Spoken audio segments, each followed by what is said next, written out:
والشيوخ ده لو كان بيعملوا حاجة كانوا وقفوا الحرب وما كان جروا، كلهم جروا فاتوا. ده مما يدل انه ما عندهم حاجة لا بينفعوا ولا بضروا. كنت راقد في مستشفى قبل ايام في الحرب ذاته، وفي واحد جنبي راقد زول من العوام عرفني قال لي كيف يا فلان؟ قلت له مرحبا كيف حالك؟ قال لي الحرب دي لي خير. قلت له كيف؟ انا داير اعرف فهمه شنو. قال لي كان عندنا شيخ في الخرطوم صوفي بنعتقد فيه انه بينفع وبضر، وبالذات الشيخ ده قالوا بيجيب الرايحه، اي زول عنده حاجه رايحه مسروقه قال بنمشي له. قال لي انا معاه، قال انا ذاته بعتقد فيه انه بيجيب الرايحه، وعنده عربيتين. قال لما حصلت المشاكل في الخرطوم جو جماعه شالوا من الشيخ ذاته عربيه، شرد بالتاني ما شبيه قال جهاد مدني. قال لما برضه جات المشاكل في مدني لحقوا جماعه شالوا منه العربيه الثانيه برضه. قال نحن لحقنا الشيخ ورا الجماعه ديل بعد شالوا العربيتين، قلنا له وكفرنا بيك وانت ما نافع، لانه هو قبيل قال بيجيب شنو يا جماعه؟ الرايحه. قبيل قال بيجيب الرايحه. فالناس تفهم يا اخواننا انه الشيوخ ديل ما عندهم حاجه.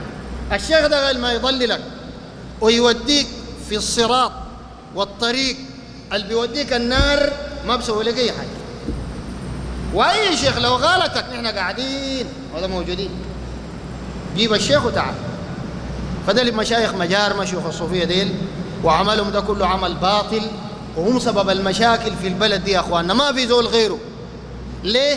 لانه ديل الحولوا كثير من الناس من التوحيد ادعاهم له الرسول صلى الله عليه وسلم الى الشرك بالله.